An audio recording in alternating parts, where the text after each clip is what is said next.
Thank you. Well, first off, I just wanted to thank Ned for putting this on and all the fine folks who showed up here, and I enjoy our Libertarian Circle, and I'm glad that I'm able to hang out with you 1 month after our state convention and have a good time. And so I was on the phone with Ned trying to figure out what would be the topic of our discussion here today at the first annual Mixer, is that right? Or monthly, maybe. Hopefully monthly Mixer. And essentially he said, why don't you just tell your story? Why don't you talk about how you became a Libertarian? I said, that's a great idea. And so I like to start out my story about becoming a Libertarian as I was in 5th grade. And I was dressed in a suit just like this, and I had sunglasses on, and I'm sitting there doing a nice little play for my mom and the rest of the faculty, and we're all dancing and having a good time. And my costume for this Halloween play was to be a politician. And so at the end of the play, I'm hanging outside my mom's window yelling, vote for me, vote for me. And so you could say that the ball started rolling in 5th grade, and so I've always been interested in economics and politics and anything that has to do with hopefully what is running the world and why it is what it is, and it's always excited me. Well, if you fast forward, 18 years or so, not 18 years, it's 2008, I'm 18 years old. I grew up, very poor, a single mother. I got IOUs for Christmas. All my cars were pretty rugged, and so I found it very interesting that that the wealthy had all this money, and I kind of thought that maybe they all had money bags and they had the little mustaches and they're out there to come get us. And I was worried that markets had to be watched, that somebody had to make sure that everything was being done correctly. But then who's going to watch the watchers? And then who's going to watch the people watching the watchers? And then you essentially get into this circle, this vicious cycle through socialism. But I hadn't figured that out yet, because it's 2008. It's hope and change. Obama is out there. I'm an Obama drone. I believed in what Obama was talking about. What I found out later, as I grew more into my political beliefs, was that I was for peace. And so when Obama was for hope and change, I was really looking at the peace that he got. He won the Nobel Peace Prize after he was elected, fantastically, right? And then he didn't end up doing that, right? And I remember his quote exactly. We're gonna end the Iraq war, you can take it to the bank. Must have been a blank check, because we didn't get any of that. And so unfortunately, we didn't actually get peace. And so I'm 18 years old, it's 2008, I hadn't heard of Ron Paul yet. Thank God anybody in here was part of the Ron Paul movement in 2008. My heart goes out to you. That guy, please, yes, you led the trailblaze for us out there. In both 88, 2008. Okay, 88 and 2, okay, I like that. That's enjoyable. So I always like to thank people who came in 2008. And as I go throughout my own story and the libertarian journey that I had, it was really this idea that we needed peace. And so when Ron Paul 2012 came around, I was looking at, I literally just, once the Democratic Party fell apart on me, I just Googled third parties.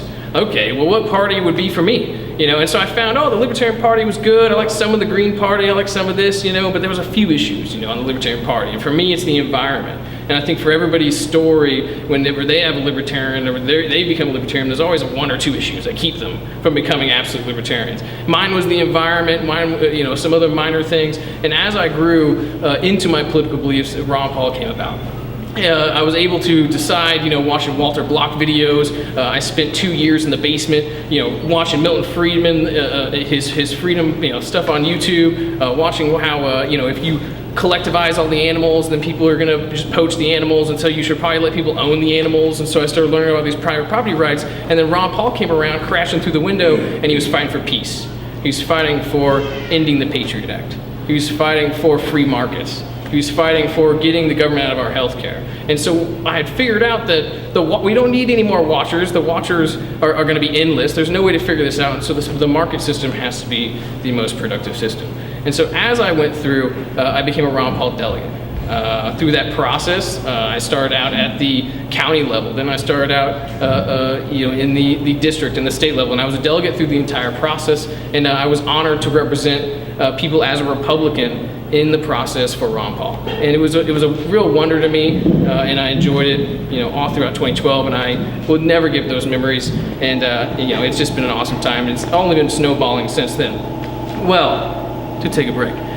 So after 2012, when Ron Paul ended, basically when that whole campaign was done, there was a liberty group that followed that. Well, the Liberty Group went around trying to do liberty candidates, trying to get freedom back. Let's end the Patriot Act. Let's stop the wars. The government should be spying on us.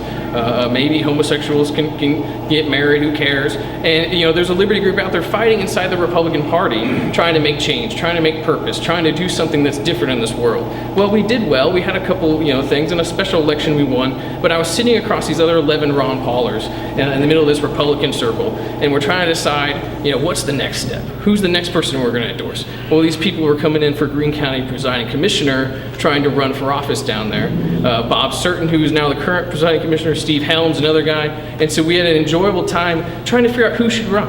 And I ended up pointing across the table at this 24-year-old, and I said, man, Billy Talty, you should run. You should do it. Why not get your name out there? Why not have a chance? You're a Libertarian. You're a Ron Paul Republican. Couldn't you do that? And I remember the old wise guy with the gray hair kind of stopped the whole meeting. Oh, guys, we shouldn't do that. We don't need a young guy out there running. We need somebody with gray hair, with kids, who's retired, who's got the time. And to me, I said, whoa, this is a huge blow to people like me who are young and trying to get people out there to run. And so I immediately left and found that my home and my place was the Libertarian Party. And it had always been the Libertarian Party. And when I Googled it, a year before I became a full-blown Libertarian, if you go into that, I was already Libertarian. And so I enjoy hearing other people's stories about how they became. And it's the first question that I always try to ask people about Libertarianism. Well, how did you get here, Ned? How'd you find it? 1999, that's awesome because it was 2012 for me. How did you find it 13 years before I did? I don't know, but it was just a brilliant world out there that we live in, and I enjoy libertarianism to a great extent. Now, I ended up leaving that room with 11, 12 people and decided to run for presiding commissioner, Greene County presiding commissioner. Currently, it's Bob Certain, who is now the presiding commissioner. He's now trying to pass a sales tax to increase the size of the jails so we can put more people in prison and increase taxes. It's absurd. He ran as a Republican. I stood there on the debate stage saying, leaders don't raise taxes. Leaders don't raise taxes. And here he is raising taxes. And so the thing is that the Republican Party down there in Southwest Missouri doesn't actually represent limited government. It doesn't actually bring about freedom. It doesn't actually make things happen that it says it's going to do. And so I've always been on this mission to try to drive the Republican Party off the road, try to take them over, try to win these elections and races, and we've done pretty well down there in Southwest District. Now, people kind of wonder, why? Actually, just last night I was talking to a lady who said, why don't you just go to a different party? Why don't you just be a Republican or a Democrat? And my why is that, to me, this fight is past my lifetime. This is a generational lifetime. This is a wheel that's spinning, that freedom is pushing. Thomas Jefferson pushed it, and other great people pushed this liberty wheel forward, and my goal is just to keep pushing that thing forward. And so my why is for my children that aren't born yet. It's for your children that aren't born yet. It's for people that need prosperity and economic freedom, because I look at my generation who doesn't have economic freedom, who isn't going to have the same wages going into college and coming out of college as your generation did. And so my goal is to make those things possible. And the way that I see it has not been to follow a Venezuelan socialist route or to follow Europe's terrible decline. It's to let's create the great things that happened in America. And the interesting thing about America is now we're the superpower. We get to be the bully in this world. We have a big empire with lots of bases. We get to expand ourselves and project ourselves across the world. But the thing was, what made America great is that we were the underdogs. Back in the day, we had to be peace. We had to be peaceful with people. We had to trade with people. We had to be nice to people and make sure that we stayed out of foreign entanglements. Why? Because we weren't strong enough to be in them. Now that we're big dogs, we're busy. We're busy being bullies. And we need to find what's going to happen after our little empire stops. And it's going to be going back to the Constitution and what our founding fathers talked about. Peace and friendship and commerce, the things that Ron Paul talked about. And so my goal is to continue to push the Ron Paul legacy forward. And now the question is how far does the ideology go into that? Ron Paul's a constitutional kind of Republican, constitutional libertarian, and that's a good pragmatic approach to get to the ultimate end. But what is the ultimate end? Well, ultimately it's voluntarism. Ultimately it's a black and yellow libertarianism. Ultimately it's where there is no state, where there doesn't need to be one. And so we have to get a transitional plan to get there.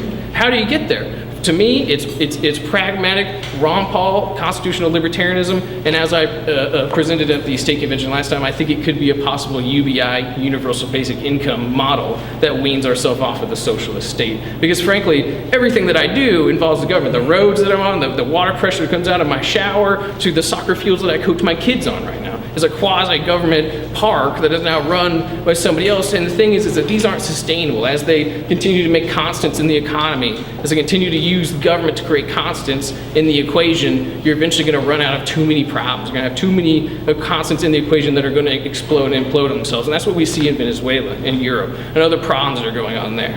And the story that I have to finish up with here, I suppose you could say, is that Ron Paul really changed a whole generation of people. But they didn't change them necessarily all in their economic beliefs. They didn't change them in some of their social values. But what they did find is that people are for peace. And if that libertarians stand up for peace all the time, stand for all your freedoms all of the time, we're going to continue to succeed and win in this war.